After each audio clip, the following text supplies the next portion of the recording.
introducing our host. So Kurt is an award-winning multidisciplinary UX UI designer. He studied architecture at Brighton University and soon discovered that that wasn't quite for him and that digital design was where his heart kind of lied. So he then moved on to do digital design. He's also explored videography, music production and post-production editing. Graduated with a 2-1. So it goes to show that you don't have to get first in everything to be successful. And he's also founded a few different companies as well, which he's going to be talking about, called UK Fusion Media, Root Nation, Rasa and Nava. And he's also spoken to many people and the press kind of about his journey, including BBC Radio 1 Extra, The Evening Standard and One Tech. So thank you for coming again. I will now unshare my screen and I'll hand over to Kurt. Hello everyone, thank you very much for joining us today. I hope I can leave you some informative tips on how to kind of develop and get started in this creative entrepreneurial journey of yours. But before I jump into the companies and those kind of conversation, I'll kind of give you some tips in regards to how to gain experience in industry, as I think that's such a key point and it helped me definitely on my journey. So one of the key things I learned was how to gain experience through developing your own skills and looking for various companies that can help you develop those skills. So one of the things I did before I finished university was started to work with other businesses and other individual clients. My background predominantly is graphic design, so UI, UX, more for like products, mobile apps, websites. But one of the things I was very conscious of was how hard industry can be, especially when so many people are fighting for the same jobs, not just after you finish university, but throughout your entire career. So I kind of wanted to look forward and see how I could get ahead of the game before I finished university and graduated. So one of the key things I started doing was building my own projects, but kind of basing them around like real client briefs. So reaching out to an agency or reaching out to a company and saying, hey, what would you like redesigned? I've got X amount of time and I'm looking to gain some experience. Is there anything on your website? Is there anything on your platform that I can redesign for you? Whether that also be branding, and you know, at the time I was also doing a bit of video stuff. So I wanted to kind of get ahead of the game. So when I came out of university, I already had stuff on my website. I already had visuals and projects that I could show to potential employers, and in all fact, a university degree is only so much, but when everyone has the same university degree, everyone has a first or a second or whatever it is, it makes it so much harder for an employee to then pick between you and 100 other people when applying for the same role. So if you have material on your website, you have proven work experience, you're almost putting yourself into that shortlisted bracket of potential hires that they could make.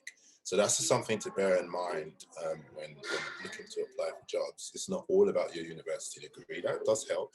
It does show that you can handle client briefs, and it just shows that you can use your initiative and you can meet project deadlines and whatnot. But at the end of the day, they want to see how well you can think outside the box when you're put into a box of you and 99 other people. So yeah, just kind of moving on to my next point, I'll talk a bit about setting expectations when working on client briefs and through internships.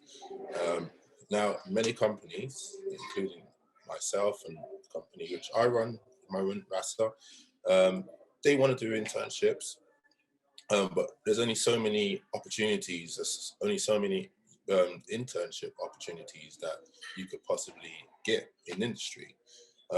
So, you know, why sit around and wait for that to come to you when you can actively go out and find it? But you have to set your own expectations when you apply for these internships. What I mean expectations is obviously every single company that is looking to hire an intern has to go through the general procedures of hiring an intern. That's covering expenses, etc. Now, a lot of small companies probably can't afford to work with interns. Larger companies probably have already maxed out on the number of interns that they could possibly take on. So it's up to you to kind of think creatively in how can I find work experience if I'm not being offered internships? And that goes back to my first point of getting ahead.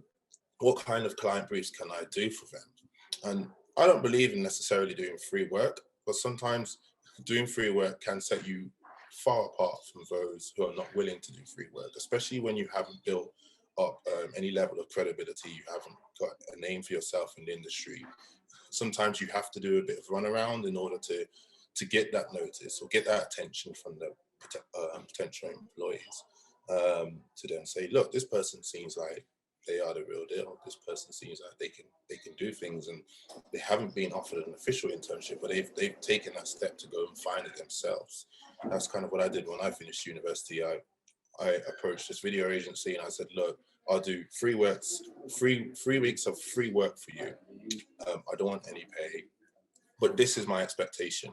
I'm only going to do X amount of hours per day because I know you're getting free work. I'm not an official employee. I'm not an official intern. I haven't signed any contracts or anything, but this is what I'm willing to do for free. And as soon as they say yes to that, you can then use that brand on your portfolio. So that could be any agency, that could be any potential employer that you're looking to work with. So don't limit yourself to where you can work because they're not willing to pay you. It's not sometimes that they're not willing to pay you, it's maybe they've reached their quota and the amount of interns that they could potentially take on at that period of time. So just bear in mind, if you really want to do something, you'll push and break down every single wall to try and do it. The next point we'll talk about is quite important because it really helped me in my journey gain an understanding of myself, is know your worth.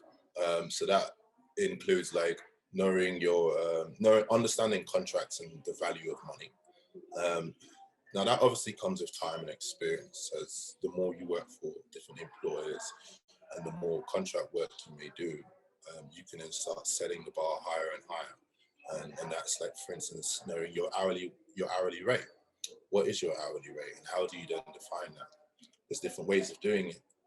You can look at Glassdoor. That's a really good website that a lot of even employers use, a lot of freelancers use to kind of set what their hourly rate is based on their level and based on their industry and also based on their location. So in this situation, London, junior designer,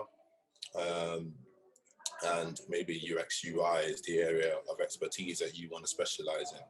You can look that research up online, do the research online to try and find out what is the average pay for this particular role and this particular level, and what is the average pay for someone who's now doing it on a contract basis.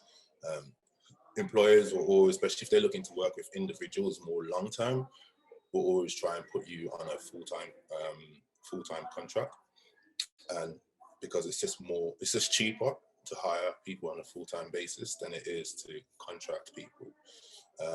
A daily contract costs way more than it is for someone who's on a full-time role. But if you know your worth on an hourly rate or on a daily rate, then you know how much you should be charging people to do a particular job. And then for anything that offers some level of credibility to yourself when employers or potential employers or clients are looking to work with you, you say, well, this is my hourly rate and this is why I'm charging X amount, because I've worked with this client, I've worked with that client, I know these particular skills that I know you're looking for. I am the right person that you essentially want to work with. It fills you with a lot of confidence and helps guide you on your journey through industry. So yeah, that's kind of like the initial points I wanted to bring across. But before I then now show you some of the previous projects that I've been working on in the past. So what I'm just going to do is just share my desk, just share my screen with you so you can see.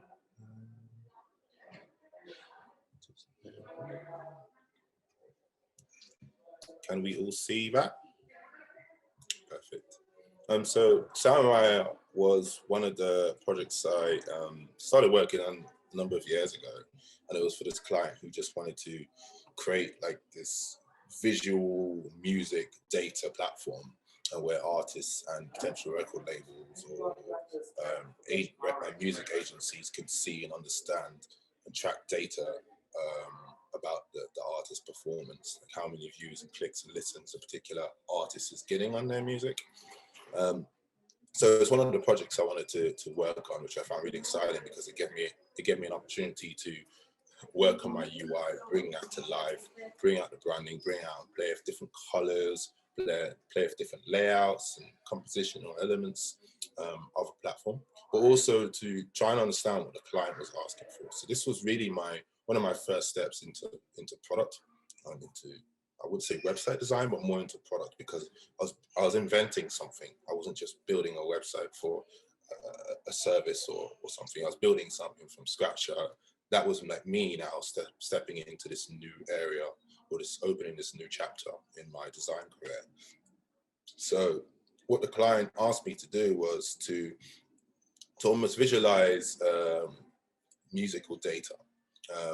Can we see it in real time? Can we look at things like tracking a particular artist's audience based on a single that this artist has put out, or based on an album that this artist has put out?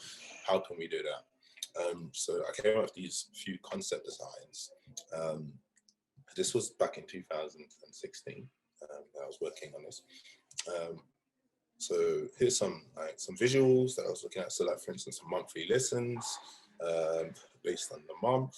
So I wanted to almost create like a dashboard for potential musical artists, so they can also see how they're performing as well. So that will give them insight into what types of music is doing well in what types of demographics. Almost like the Google Analytics for music, but more for behind the scenes. So somehow it was quite a challenging project because it forced me to think outside the box, creating something intuitive for a demographic of users who probably, or maybe not, the most tech savvy people.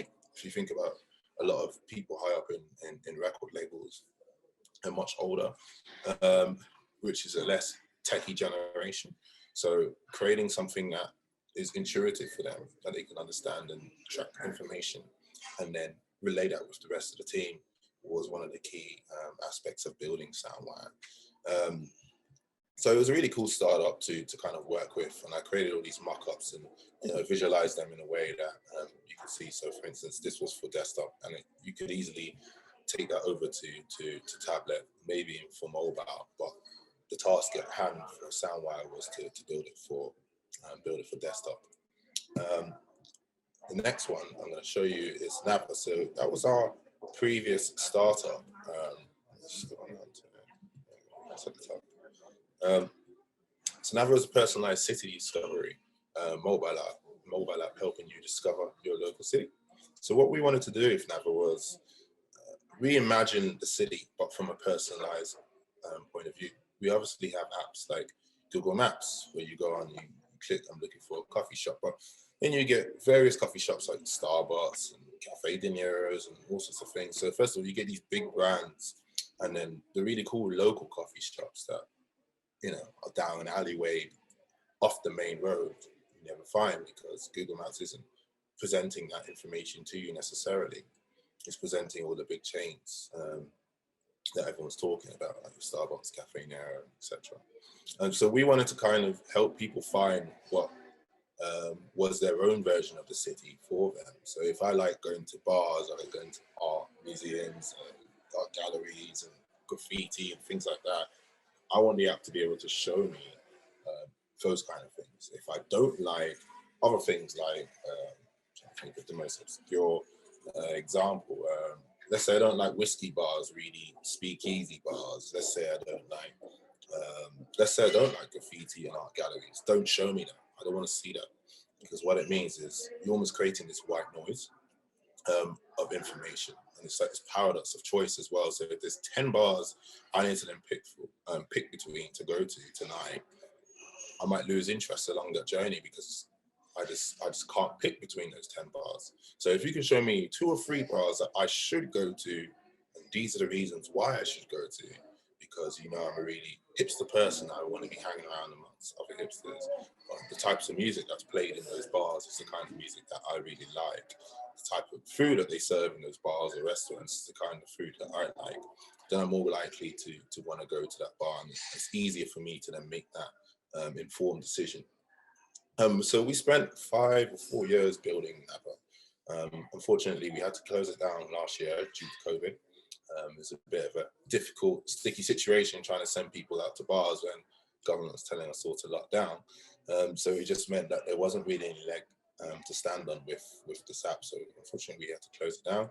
We had a team of 10 of us. I was head of product. So my role essentially was to envision the future of this product and how can we get there, working with the development teams on weekly, what we call sprints, building new features based on information and data of how users are using our particular product. How can we make small changes to the product? An example is sometimes, or two of you may have the same exact app, but one of you's got a different version of that app. Say, for instance, Gmail or Citymap or Google Maps or whatever it is, Facebook. One of you may have 5 buttons at the top, another one of you may have 2 buttons at the top or something. And it's like, oh, have I not updated it? And you both might have the latest update, but what they're really doing is just testing to see what Facebook are really doing, for instance, or just testing to see how you use that. Do you find it more intuitive? If you don't, then they might revert back to their previous version, or they might revert to a version that is proven to work and people prefer. So we call A/B testing.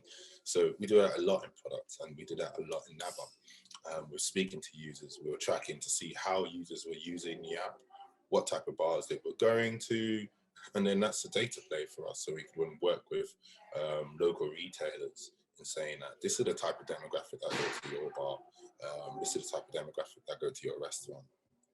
So it was really fun, a really, really fun project. We ran it for 4 years, as mentioned. We had over 100,000 users across London and Berlin, London being our biggest city. And yeah, we worked with clients like EasyJet in tracking to see how people who flew with EasyJet would then use Nava once they landed, and allowing those people flying with EasyJet to scan a QR code in the EasyJet in-flight magazine to then unlock a really cool hidden collection of really cool bars and pubs and things like that that they can go to once they landed. And then we use that data and fed it to EasyJet by saying, this is the type of user that is flying with EasyJet, and these are the types of bars, restaurants, galleries, and things where they're going. So it was really challenging, but also super exciting. It helped me as an individual grow, and obviously my team as well. Some of the key features of Nava was the discover feature, where you can then scroll through this feed of information. So we had like city guides. We also had like interviews with personalities of the city, like street dancers, graffiti artists, musicians, just to try and understand where their cool and favorite places were, and then recommend it through the platform itself. Then we had things like explore, so you can then narrow it down to say, hey, I only want to see restaurants. Show me restaurants in this particular area. Show me restaurants in that particular area. We had a feature where you could save to your collections. So if you really liked a place and you wanted to come back to it later, you can just click save to your wish list or collections. So yeah, we had a number of features, and all these features was based on data. We didn't just build features for the sake of doing it. We built it based on what, speaking to users, the information that they gave us back from our feedback sessions. So again, it was all a learning journey. And that journey which you go on when you're building a product, when you're designing, it could be for any industry, by the way, film, music, whatever it is, that same thing applies, especially if you're building it for an audience. It's important to know and understand why that audience is using it, what they like or what they don't like about it. And then you can make informed decisions from there and forwards. So yeah, just segueing from the journey of Nava and its death, to what we're currently working on, which is Rasa. It's a bit of a scroll. In fact, this is the old website. I don't want to show you that. All I'll do is show you what we have now. And that in itself has been an exciting journey. We started it in the midst of COVID, probably the worst and best time to start any business.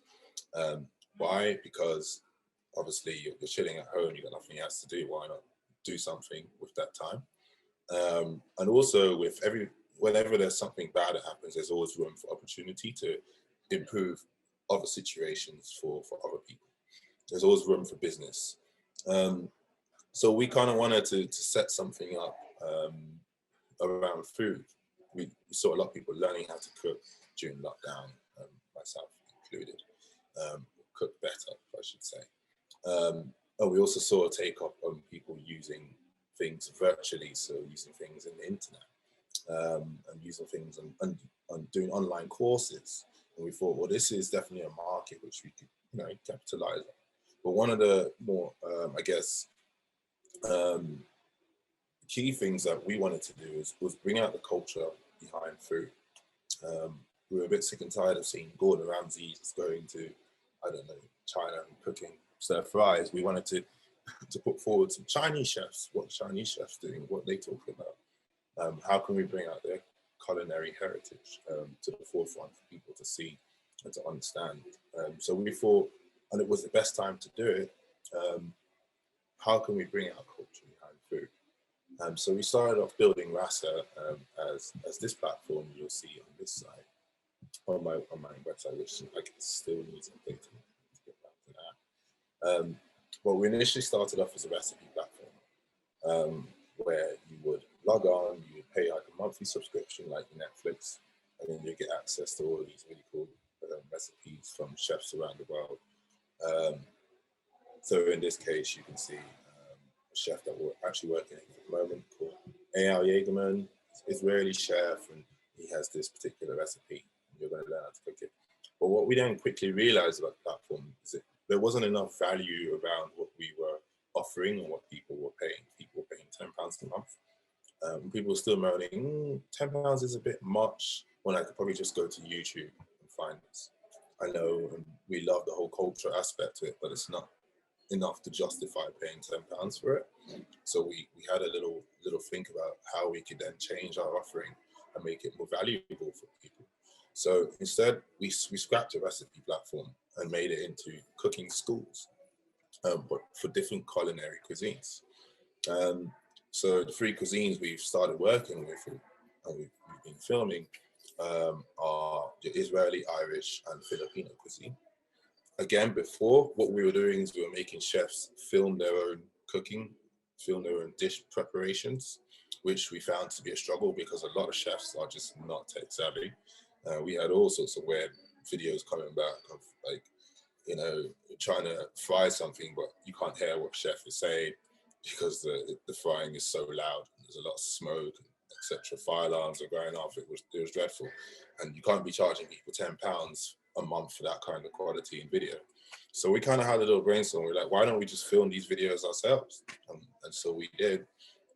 And so now we've gone from this whole £10 a month idea to a more valuable model for people. And we've also included boxes as well. So one of the key things we learned from speaking to users, and I keep going back to that point of why it's so important to speak to users and understand where the value in your own product or in your own design or in your own project lies, is we learned that people wanted more than just videos. They wanted to really dive deep into the culture. They wanted to know more about the chef. They wanted to know why they do things in certain ways. And one of the key things that we learned to why people don't try different types of culinary cuisines is because they can't get access to the ingredients. Certain spices which you can't find in your local Sainsbury's. And I know Sainsbury's have their world section, but there's only so much in there.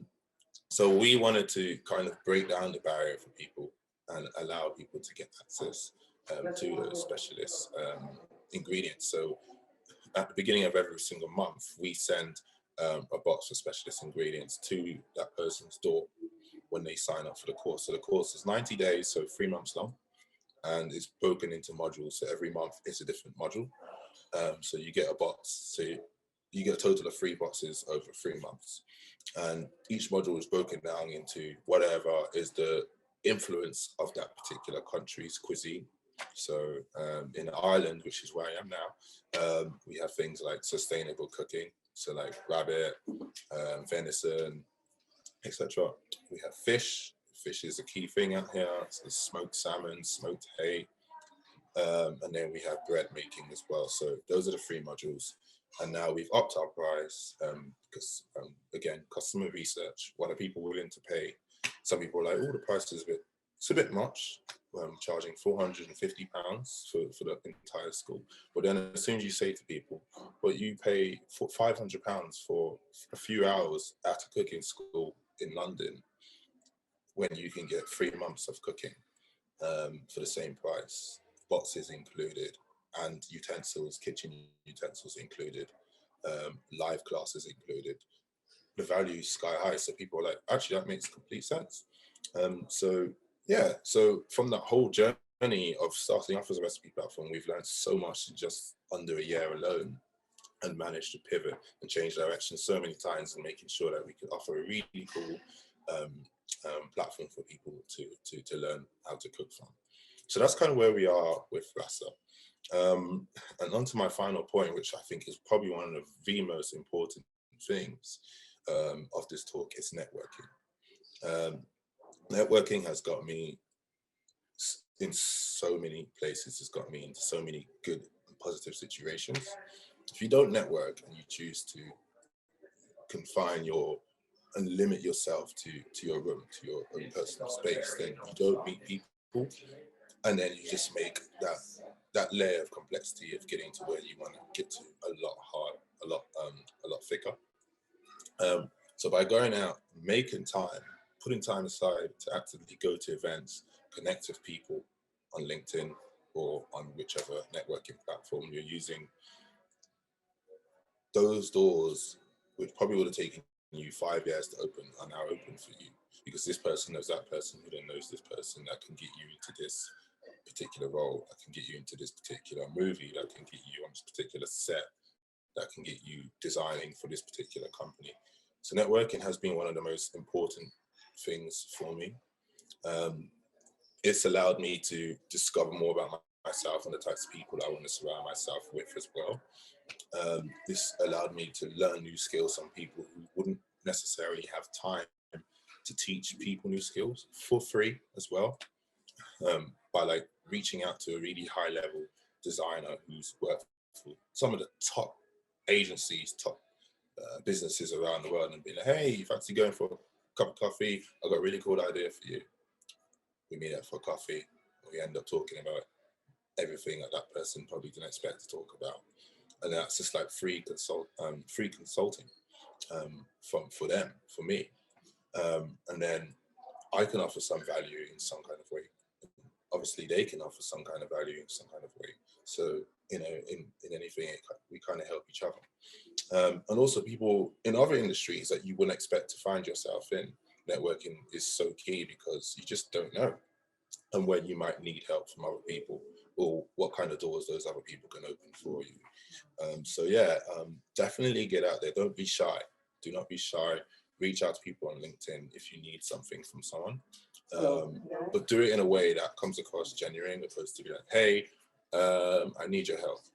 People don't want to hear that. It's, hey, can we meet up for coffee? I got some ideas I want to talk to you about. Can we have a call? A call is always easier. A Zoom call is always easier than dragging someone out to a coffee shop or whatnot, especially someone you don't know. So yeah, definitely get out there. Definitely do more networking. It's definitely something that has been such a game changer for me, and for the rest of my team as well. So yeah, so those are the points I had to discuss with you all today. I hope they were insightful. If anyone has any questions, please feel free to ask away. Fantastic. Thanks, Kurt. That's really cool. And I love your projects, by the way. They're all just like, I love the reason why you did them all, like the story behind them and everything as well. Thank you. So yeah, I guess anyone who has any questions, do feel free to, if you want to unmute and just ask away, then you can use the hand emoji and then we'll kind of invite you up one at a time, or put your questions in the chat and myself or Pretty will read those out for you. Kat, I don't know if you want to, do you want to unshare your screen and then you can see? Cool. We do have a question in the chat from Yomi. How do you manage your financial income and other supports? Mhm. So obviously, at the moment, running Rasa, we have investment, which pays our salaries. Obviously, you get a certain amount from it.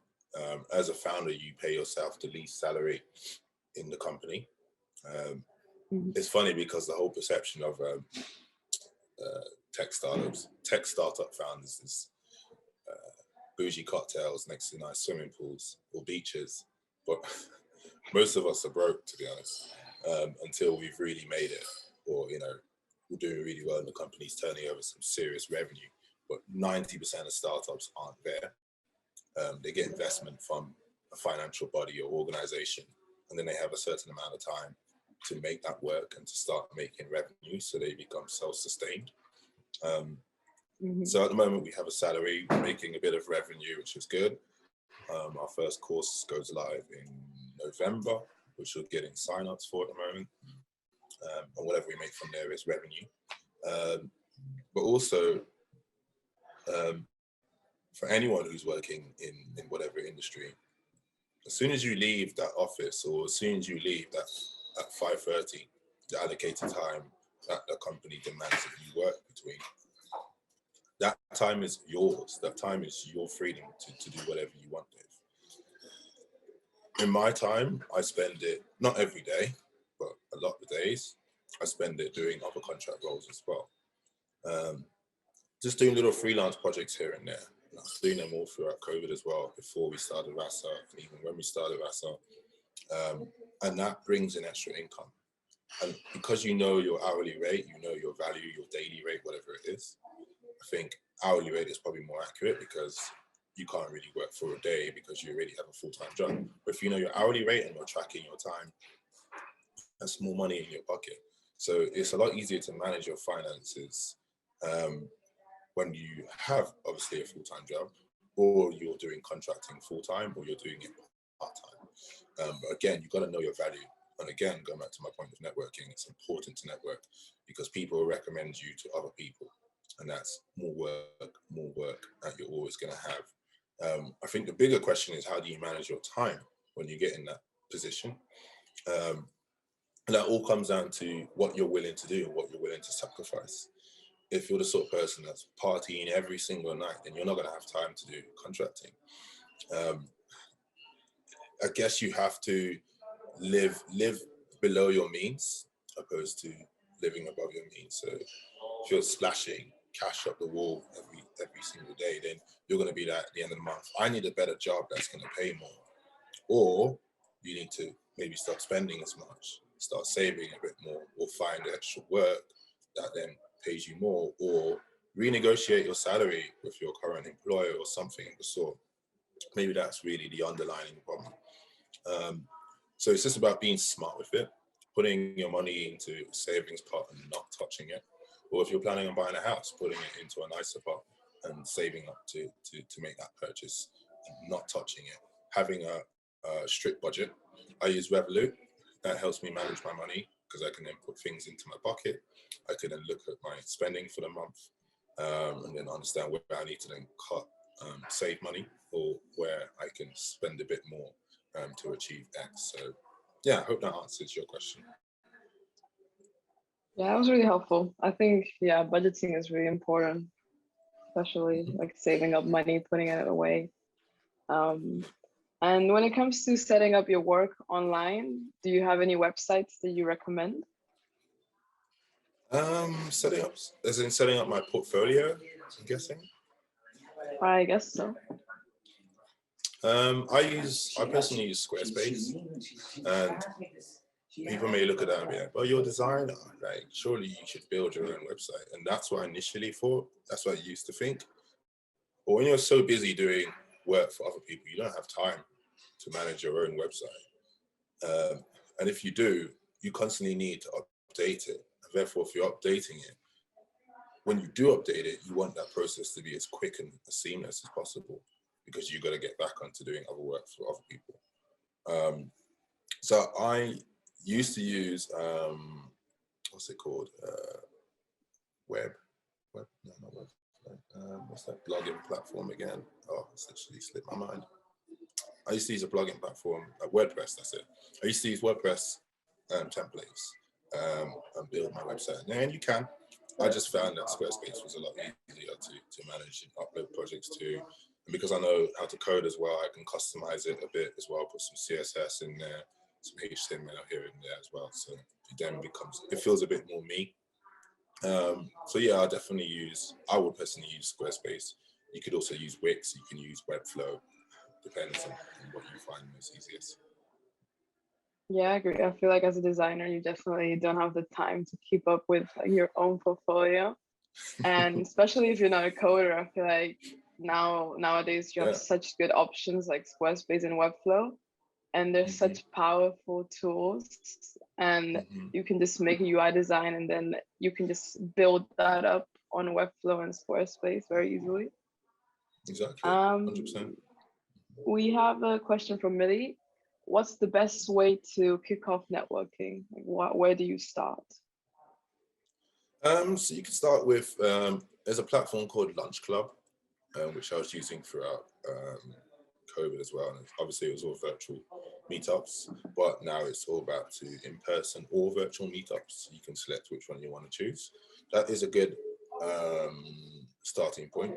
My only issue with that is you tend to find people more who've had a few years in the industry using that platform because they're seeking value from someone else in that industry or in another industry. So it may not be the best place for students to meet.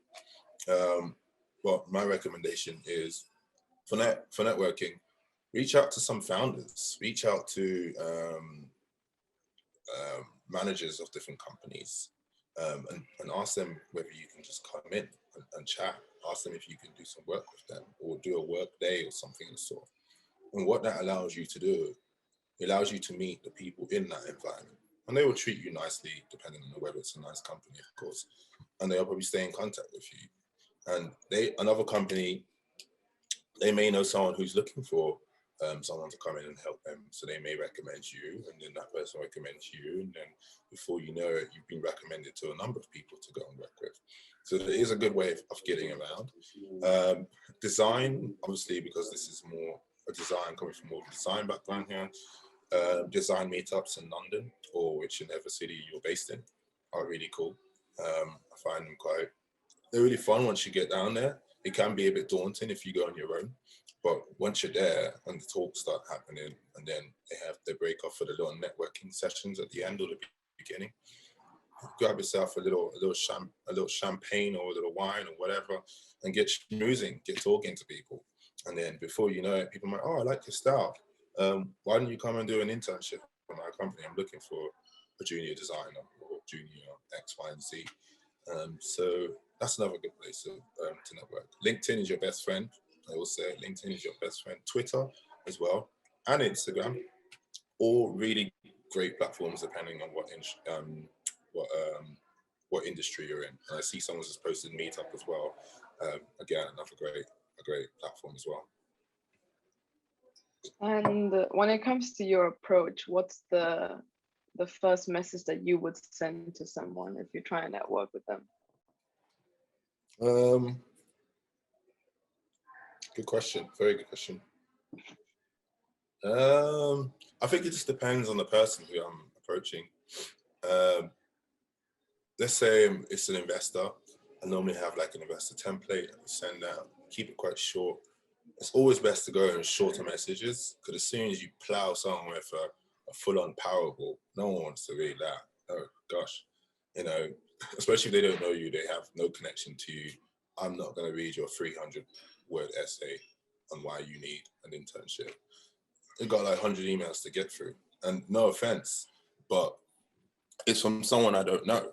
I mean, would you read a 300-word essay from someone you don't know? Probably not. So I think the best thing to do is always to go in short. Obviously, depends on what you're asking them, but try and keep it down to as minimal amount of sentences as possible. And then see what the feedback is, see what their response is.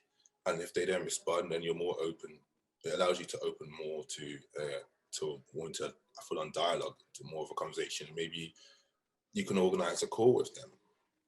Obviously, different platforms offer different opportunities. Twitter is a great way of messaging someone without it being weird. Unlike Instagram. Instagram is a lot harder to DM someone and be considered as a weirdo or a spam account or something of the sort. So you automatically get put into weirdo box or into spammo box on Instagram. It makes it easier if your account is public. If you're private, someone's messaging you with a private Instagram account, you're probably not going to engage as much because you don't know anything about that person. You don't even know if they're real. Twitter is great, going back to that, because it's very quick messages. I get a lot of responses on Twitter when I do message people because it's just easy and that's what Twitter's built for. It's built for tweeting people that you don't know. LinkedIn's another great platform as mentioned. Obviously, you need to connect with people in order to message them. But why not give it a shot? Have a template that you want to send to people, and then you can change up a few of the wordings in that template and then send it to a few people. If you're looking for a potential job or potential internship and you have 5 prospective companies that you want to work for, look to see who works in those companies. So if you're looking to do a graphic design job at Airbnb, maybe look for the manager who works for the London office or whichever country you're based in and message them. But also look at other people, like the head of product or their head graphic designer or their midweight graphic designer. Because what happens is maybe 4 of those people don't respond, but the midweight graphic designer does and says, oh, hey, thanks for reaching out. Maybe you should speak to Paul, who's the head of graphic design. Do you want their email? Yes, please, that'd be great. Now you have an email address. Now you're in. And then either CC that person you're communicating with or mention their name. Hey, I was speaking to Bob, the midweight graphic designer, and he told me to email you about potential internships. So get your name, get an email, whatever location you're in, and you're in. As soon as you reference a name or something, you're good. It's a warm introduction. So yeah, you're all golden. Yeah, thank you. That was really helpful. And when it comes to onboarding clients, what kind of questions do you ask them before you quote them? I think one of the key ones to me is before you get to budget, because it just seems like you're just straight away looking for money, and obviously that is your objective of doing the job. But one of the key things is what's your timeline? Because if they say, oh, we need a 2-day turnaround, then you know you're going on holiday this week, and then that's not going to happen. There's no point even asking about a budget. So always ask about what's your timeline? What are you building? And the reason why is because you want to be associated with whatever the output is. You don't want to be building some dodgy website that then gets, I don't know, bad press in the newspaper, and then your name's slap bang on the header of the website, being like, Bob built this website, terrible. You don't want to be associated with that. That could tarnish your reputation, that potentially ruin your career. So ask them what they're building. And maybe do a bit of due diligence. Try and understand who is the person you're working for. If someone messages me for that potential job, I always scour their LinkedIn profile to see where they've previously worked. If they have their own personal website, I'm checking that out. I want to know about you. I want to know if I'm working with someone legit. It's a two-way conversation. They're looking for someone with the expertise, but you're also looking for someone with the credibility and of course the money. You don't want to be working with a dodgy person, and you want to you also want to know that they can pay you and they're not going to run away with your design. If they have no track record, they're like a ghost to you, then obviously you've got to take more precautions. But if you know that you've looked at their LinkedIn and they're the head of this, they're the head of that, they're not going to try and not pay you, because as soon as you expose them on LinkedIn or whatever, that could damage their reputation. So it's key to try and understand who you're working with, what they're about, and also what budget they have. Can they afford to pay you, first of all? So, yeah. Yeah, I definitely agree that you should look them up because they know you from your portfolio or your LinkedIn, but you don't know them. So you need to make sure that they're a real Exactly. person, who they are, what do they do. So I think Exactly. that's really important. Definitely. Definitely. And do you have any tips on scoping out potential clients? Mm,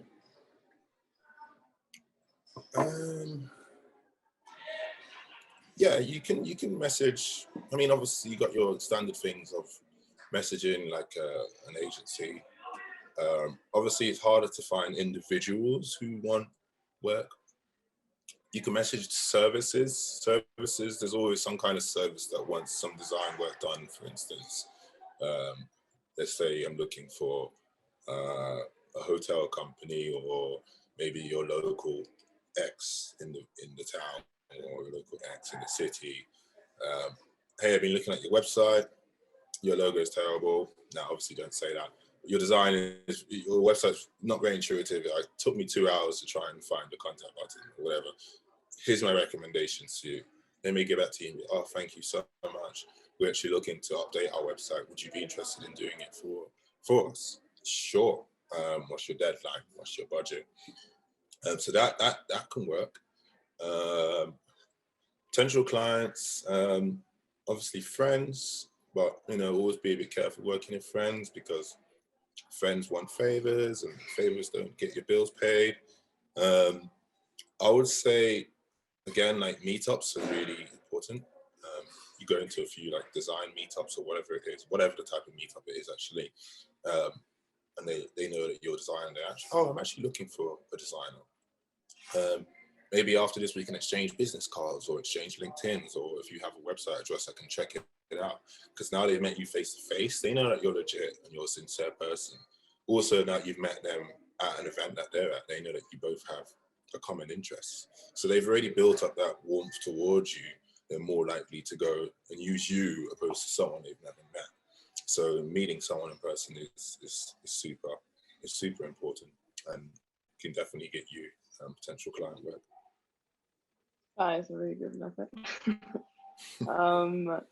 Yeah, one of the methods that I recently got a client was by producing some personal work for a musician, and I got them to reshare it on their social media.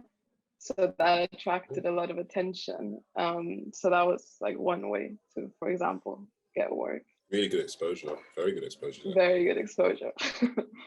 And do you have any tips to deal with imposter syndrome? Oh, that happens all the time.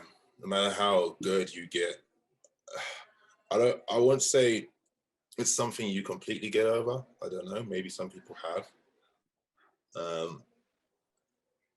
But it's just learning how to deal with it, and also learning how to be confident in your work. And I think that's why it's important, as mentioned earlier, to know your value, to understand why that person wants you, what they see in your skills, what can you offer to that person that no other designer or contractor can offer, contract team. So yeah, I think it's really defining your own work, putting things on your website that you're proud of. I've done a number of contracts and other works, but they're definitely not on my website because it's not something I'm proud of. I only show the stuff I'm proud of. So when clients view my website, they can ask me about those projects opposed to all the other projects that I would rather they didn't see. So I'd say it's not something you completely overcome, whether you're contracting, whether you're building your own company, and whether you're working for another employer.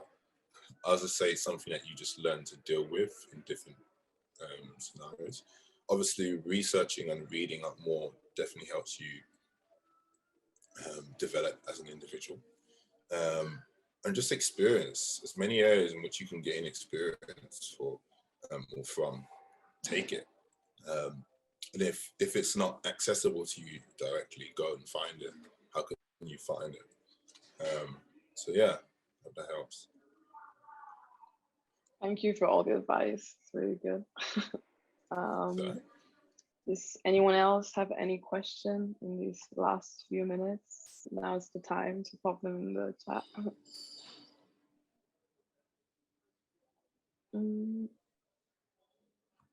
What are your genuine thoughts on mature people who've studied, changed career with no industry experience and the chances of being seen and getting opportunities?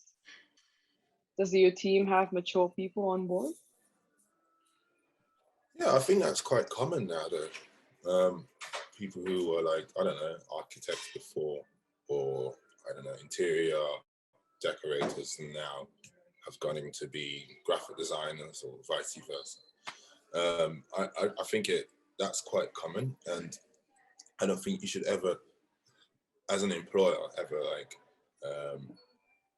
look at someone and say, "Oh, you're much older, you can't come here and work here."